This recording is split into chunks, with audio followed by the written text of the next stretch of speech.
हरे कृष्णा। तो अभी हम भगवद गीता के 9वें अध्याय के अंतर्गत श्लोक संख्या 34 पर विचार करेंगे।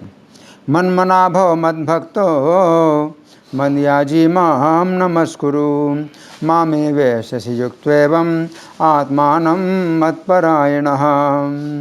तो यहाँ पर भगवान कह रहे हैं, मन्मना भव, मुझमें मन वाले बनो, मद भक्तो, मेरे भक्त बनो, मदयाजी, मेरी पूजा करने वाले बनो, माम नमस्कुरु, और मुझे नमस्कार करो। मामे वैशसि युक्त एवं, इस प्रकार से अगर तुम जुड़े रहोगे तो मुझे ही प्राप्त करोगे। आत्मानं मत्परायण, अपनी आत्मा को मेरी भक्ति में लगा करके। अब हम सुनेंगे प्रभुपाद तात्पर्य में क्या लिखते हैं, श्रील प्रभुपाद की जय। इस श्लोक में स्पष्ट इंगित है कि इस कलमशग्रस्त भौतिक जगत से छुटकारा पाने का एकमात्र साधन कृष्ण भावनामृत है।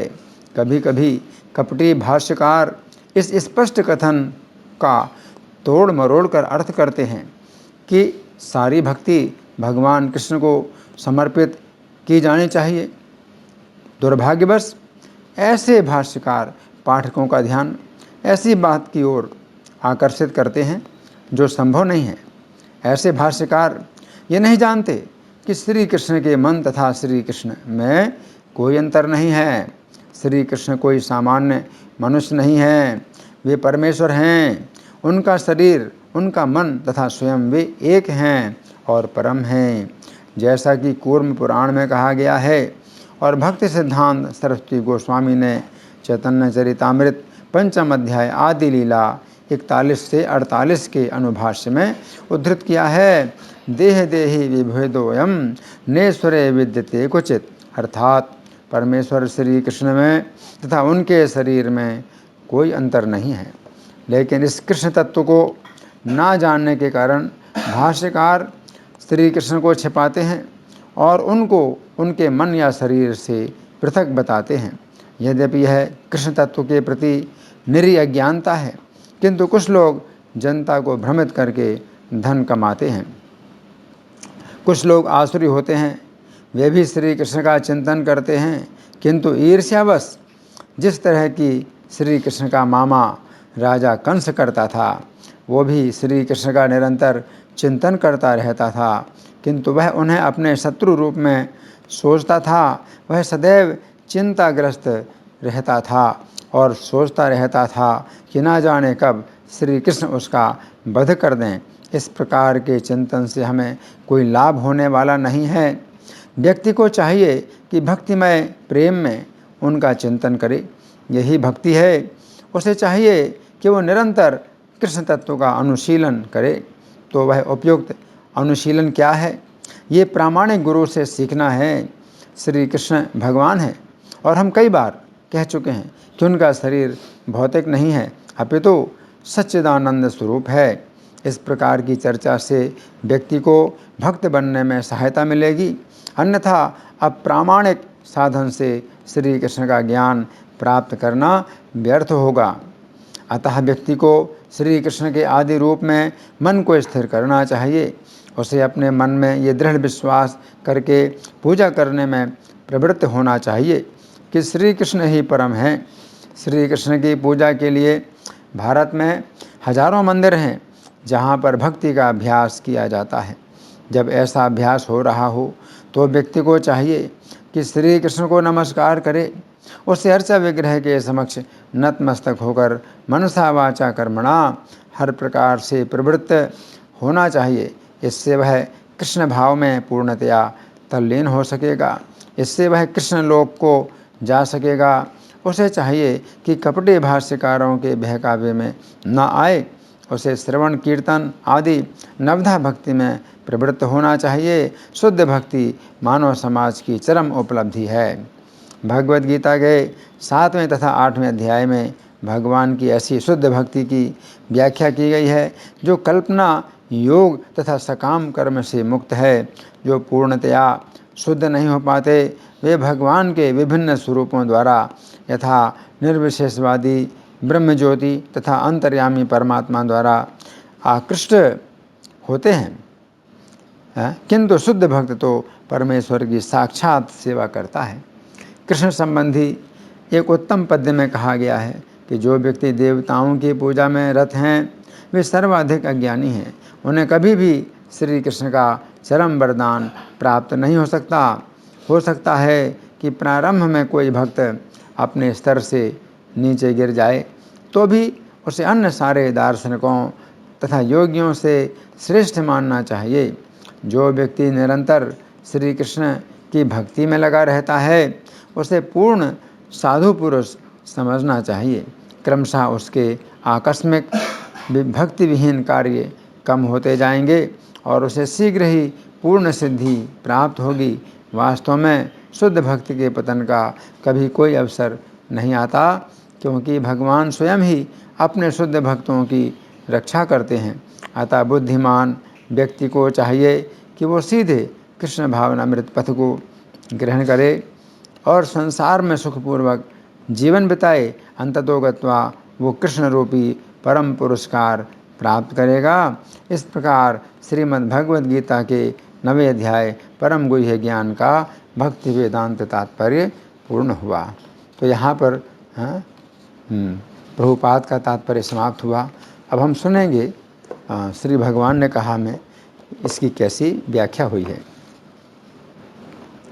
पिछले श्लोक में श्री कृष्ण ने अर्जुन को अपने उपदेशों का निष्कर्ष दिया है कि वे श्री कृष्ण का भजन करें। उस समय अर्जुन के मन में संशय उत्पन्न हुआ कि श्री कृष्ण ने मुझे अपना भजन करने का उपदेश तो अवश्य दिया है, परंतु भजन किस प्रकार किया जाए। अंतर्यामी होने के कारण श्री कृष्ण अर्जुन के संशय को समझ गए। अतः उन्होंने इस श्लोक में 4 प्रकार के कार्य बतलाए हैं जिनके द्वारा हमें श्री कृष्ण का भजन करना चाहिए। इस श्लोक में श्री कृष्ण की 5 अत्यंत महत्वपूर्ण शिक्षाएं हैं जिनकी हम क्रम पूर्वक चर्चा करेंगे। तो पहली शिक्षा, इस श्लोक में पहली शिक्षा के शब्द हैं मत मनाहा भव, अर्थात मेरे मन वाले हो। इसका अर्थ है कि हमें श्री कृष्ण के मन के अनुसार चलना है, अपने मन के अनुसार नहीं चलना है। हमें अपने मन की बात नहीं मानना है, परंतु जो कुछ श्री कृष्ण के मन में है उसके अनुसार चलना है। ये कहा जाता है कि उत्तम सेवक वही है जो बिना कहे अपने स्वामी के मन की बात को समझ ले तथा वही कार्य करे। मध्यम सेवक वो है जो अपने स्वामी के मन की बात तो नहीं समझता है, परंतु स्वामी जो कुछ कहता है वैसा करता है। तथा अधम सेवक वो है जो अपने स्वामी के कहने पर भी वैसा कार्य नहीं करता है। तो यहाँ पर श्री कृष्ण कह रहे हैं कि हमें श्री कृष्ण के मन को प्रसन्न करने के लिए कार्य करना है। ऐसा नहीं है कि हमें श्री कृष्ण बार बार कहें तभी हम कार्य करें। यहाँ पर श्री कृष्ण कह रहे हैं कि हमें श्री कृष्ण के मन के अनुसार कार्य करना चाहिए, परंतु समस्या ये है कि श्री कृष्ण हमसे तो प्रत्यक्ष रूप से अपने मन की बात नहीं कहेंगे। फिर हम किस प्रकार श्री कृष्ण के मन के अनुसार कार्य कर सकते हैं। ये बात समझने की है कि श्री रूप गोस्वामी के प्रणाम मंत्र में कहा गया है कि श्री रूप गोस्वामी ने श्री चैतन्य के मनोअभीष्ट की इस पृथ्वी पर स्थापना की है। इसका अर्थ है कि श्री चैतन्य का मनोअभीष्ट यही था कि संपूर्ण पृथ्वी पर कृष्ण भावनामृत संघ की स्थापना हो तथा श्रील प्रभुपाद तथा श्रील रूप गोस्वामी ने इस प्रचार योजना की स्थापना की और श्रील प्रभुपाद चूँकि श्रील रूप गोस्वामी के अनुयायियों में सर्वश्रेष्ठ हैं, अतः उन्होंने इस प्रचार योजना को अंतर्राष्ट्रीय कृष्ण भावनामृत संघ के रूप में संपूर्ण विश्व में स्थापित किया। श्री चैतन्य ने श्रील रूप गोस्वामी को ग्रंथों की रचना का आदेश दिया था तथा श्रील रूप गोस्वामी ने श्री चैतन्य के मन को प्रसन्न करने के लिए अनेक ग्रंथों की रचना की। श्रील रूप गोस्वामी के श्रेष्ठ अनुगामी श्रील प्रभुपाद ने भी अनेक ग्रंथों की रचना की। श्रील प्रभुपाद ने ग्रंथों की केवल रचना ही नहीं की, बल्कि इन ग्रंथों को भारी संख्या में छपवाया तथा इन ग्रंथों का वितरण भी करवाया। श्रील प्रभुपाद ने केवल इतना ही नहीं किया, बल्कि श्रील प्रभुपाद ने अपने शिष्यों तथा उनके भी शिष्यों को आदेश दिया कि ग्रंथ अधिक से अधिक लिखे जाएं। चैतन्य चरितामृत मध्य लीला 19:132 के तात्पर्य में श्रील प्रभुपाद लिखते हैं, ग्रंथ लिखना और लोगों को प्रबुद्ध करने के लिए उसे प्रकाशित करना वास्तव में भगवान की असली सेवा है।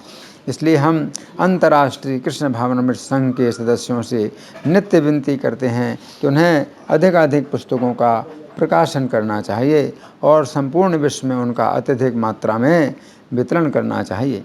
इस तरह श्रील रूप गोस्वामी के पद चिन्हों पर चलकर व्यक्ति रूपानुग भक्त बन सकता है। इति यहाँ पर श्री कृष्ण कह रहे हैं कि हम श्री कृष्ण के मन वाले बने। इसका अर्थ है कि हम अपने मन वाले ना बने। अर्जुन का मन कहता था कि उन्हें युद्ध नहीं करना चाहिए, परंतु श्री कृष्ण का मन कहता था कि अर्जुन को युद्ध करना चाहिए। ऐसी स्थिति में अर्जुन ने अपने मन के अनुसार कार्य ना करके श्री कृष्ण के मन के अनुसार युद्ध किया।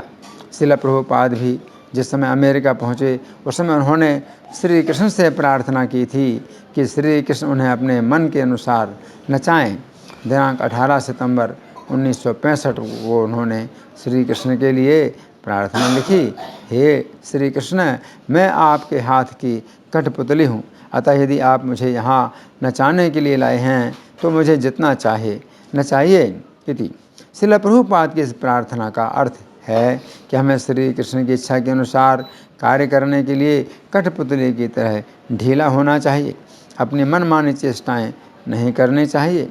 हम जिस समय हरे कृष्ण मंत्र का जाप करते हैं उस समय भी हमारी यही प्रार्थना होनी चाहिए कि हे श्री कृष्ण, मुझे अपनी सेवा में लगाइए। अब दूसरी शिक्षा, श्लोक की दूसरी शिक्षा के अनुसार शब्द हैं मत भक्तः भव, अर्थात मेरे भक्त बनो।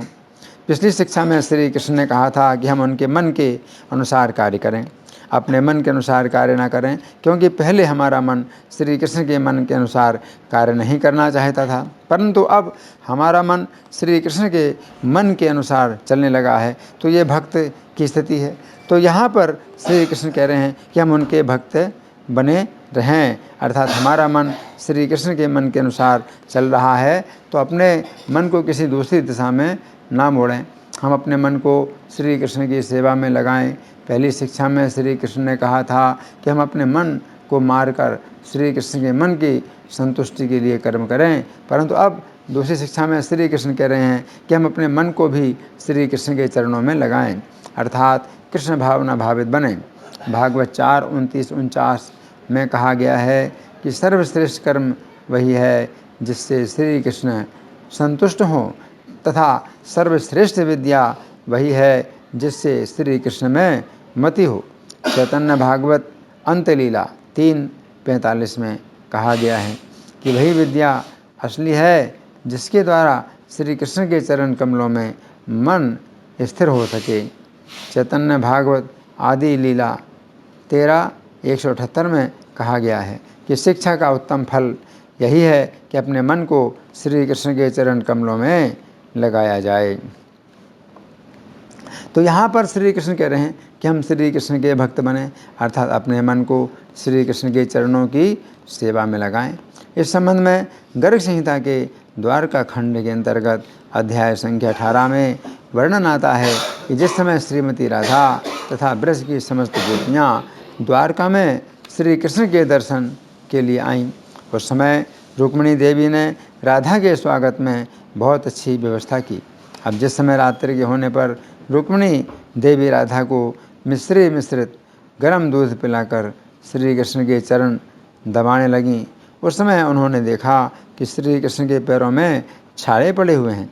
उस समय श्री कृष्ण ने रुक्मिणी देवी से कहा, हे देवी, राधा के हृदय में मेरा चरण कमल नित्य विराजमान है।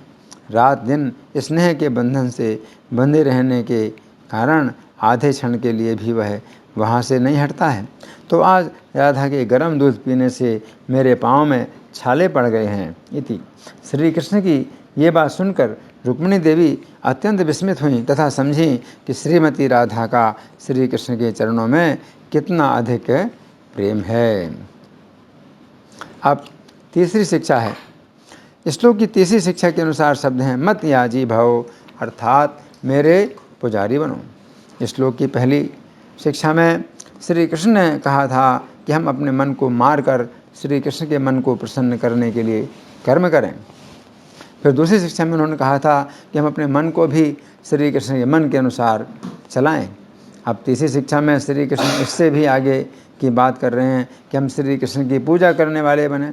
कलयुग में श्री कृष्ण की पूजा संकीर्तन यज्ञ के द्वारा की जाती है। यहाँ पर श्री कृष्ण कह रहे हैं कि हम श्री कृष्ण की पूजा करें। भागवत 11:5-32 के तात्पर्य में लिखा है। श्रील जीव गोस्वामी ने वैदिक साहित्य का एक श्लोक उद्धृत किया है जिसमें कहा गया है कि यज्ञ प्रदर्शनों या उत्सवों को मनाने की कोई आवश्यकता नहीं है। वे टीका करते हैं कि ऐसे बाहरी दिखावटी प्रदर्शनों में ना लगकर सारे लोगों को जाति तथा रंग का भेदभाव त्याग कर भगवान चैतन्य की पूजा करने के लिए हरे कृष्ण महामंत्र का सामूहिक कीर्तन करना चाहिए। श्री चैतन्य ने कृष्ण भावनामृत की शिक्षा दी और श्री कृष्ण नाम का कीर्तन किया।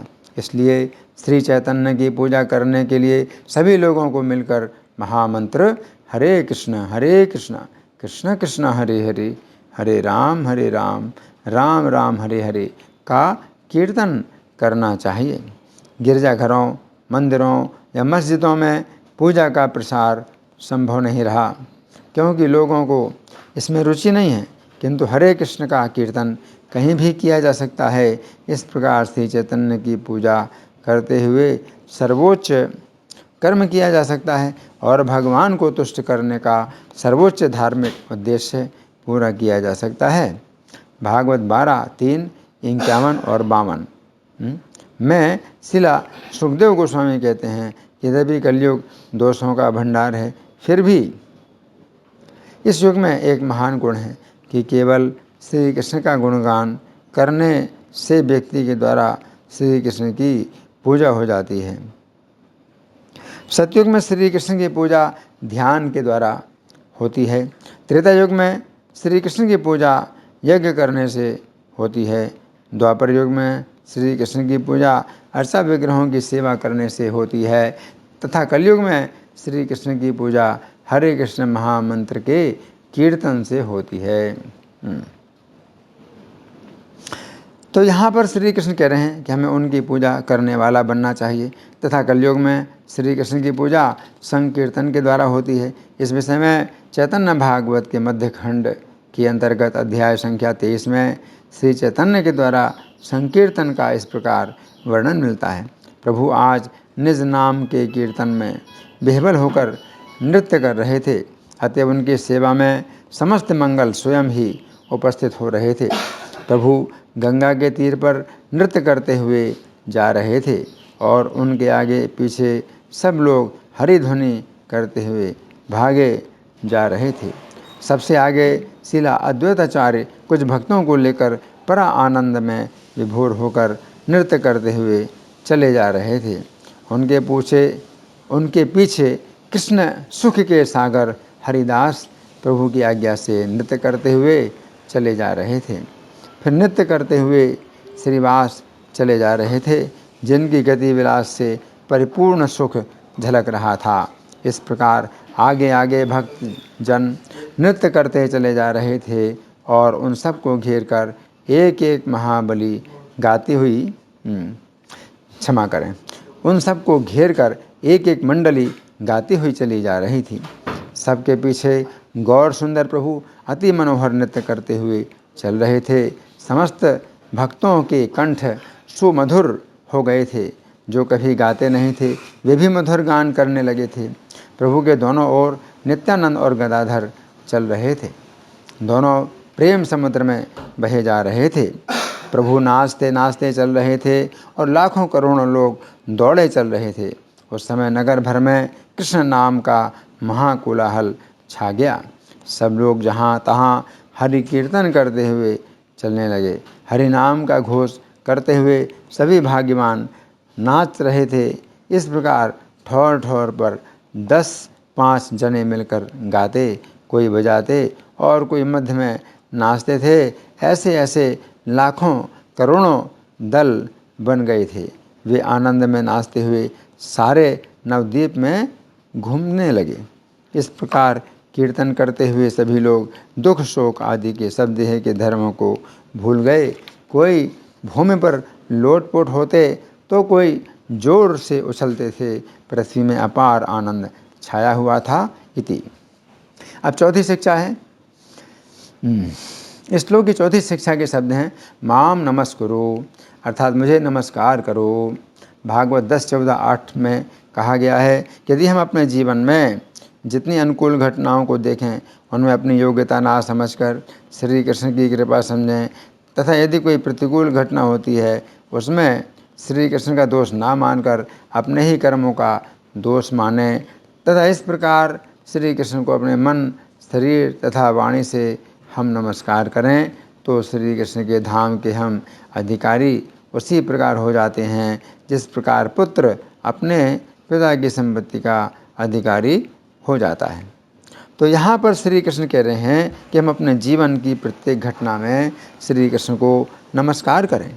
उक्त श्लोक के तात्पर्य में लिखा है निष्ठावान भक्त भगवत धाम जाने के लिए इच्छुक रहता है, इसलिए वह खुशी खुशी भगवान के दयापूर्ण दंड को स्वीकार करता है और वह मन, वचन तथा कर्म से भगवान को आदर देता है तथा नमस्कार करता है। भगवान का सानिध्य प्राप्त करने के लिए भगवान का ऐसा प्रामाणिक दास ईश्वर का वैध पुत्र बन जाता है। तो यहाँ पर श्री कृष्ण कह रहे हैं कि हम उन्हें नमस्कार करें। भागवत 12:13-23 में कहा गया है कि श्री कृष्ण के नाम संकीर्तन के द्वारा हमारे संपूर्ण पाप दूर हो जाते हैं तथा श्री कृष्ण को प्रणाम करने से हमारे संपूर्ण दुख दूर हो जाते हैं। इस श्लोक की तीसरी शिक्षा के अनुसार हमें संकीर्तन करना चाहिए जिससे हमारे सारे पाप नष्ट हो जाएंगे, तथा चौथी शिक्षा के अनुसार हमें श्री कृष्ण को प्रणाम करना चाहिए जिससे सारे संपूर्ण दुख नष्ट हो जाएंगे। अब पांचवी शिक्षा है।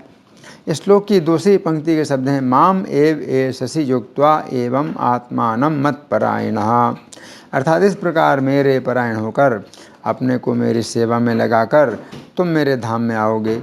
इस श्लोक के तात्पर्य में श्रील प्रभुपाद लिखते हैं जो पूर्णतया शुद्ध नहीं हो पाते वे भगवान के विभिन्न रूपों द्वारा यथा निर्विशेषवादी ब्रह्मज्योति तथा अंतर्यामी परमात्मा द्वारा आकृष्ट होते हैं, किंतु शुद्ध भक्त तो परमेश्वर की साक्षात सेवा करते हैं। जो व्यक्ति निरंतर कृष्ण भक्ति में लगा रहता है उसे पूर्ण साधु पुरुष समझना चाहिए।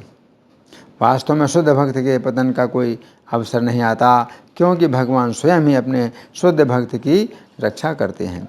अतः बुद्धिमान व्यक्ति को चाहिए कि वह सीधे कृष्ण भावनामृत को ग्रहण करे और संसार में सुखपूर्वक जीवन बिताए।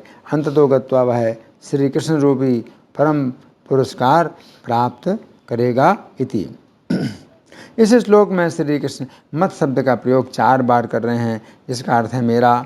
फिर श्री कृष्ण माम शब्द का प्रयोग 2 बार कर रहे हैं, जिसका अर्थ है मुझको। इस प्रकार श्री कृष्ण यहाँ पर जो भी शिक्षाएं दे रहे हैं वे सभी शिक्षाएं अपने को ही केंद्र बनाकर दे रहे हैं।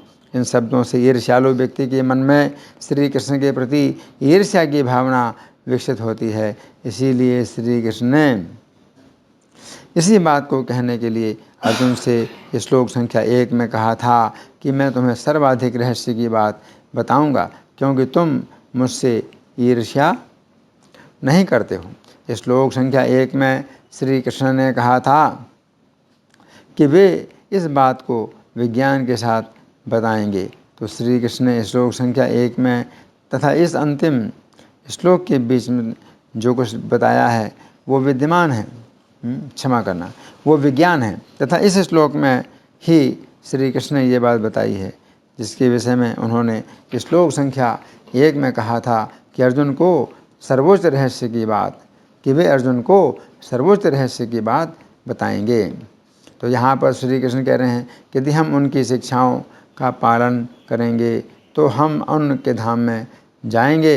बृहन्नारदीय पुराण में पुरुषोत्तम मास महात्म्य के अध्याय संख्या 5 के अंतर्गत श्लोक संख्या 12 में वर्णन आता है कि श्री कृष्ण का गोलोक धाम अत्यंत दुर्लभ है, जहाँ पर श्री कृष्ण पीताम्बर धारण करते हैं तथा उत्कृष्ट रत्नों से बने हुए आभूषण धारण करते हैं।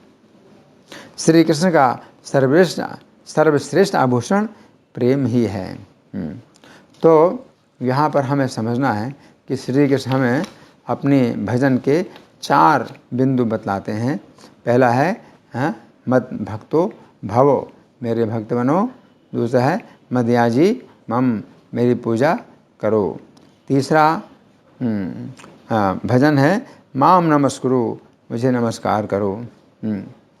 फिर चौथा है मामे वैशसी युक्त एवं आत्मान मत्परायण, कि तुम मेरे पास आओगे, अगर इस प्रकार जुड़ोगे तो मेरे पास आओगे। आत्मान मत्परायण, कि जो तुम्हारी आत्मा है वो मेरे परायण हो जाए। धन्यवाद। हरे कृष्णा।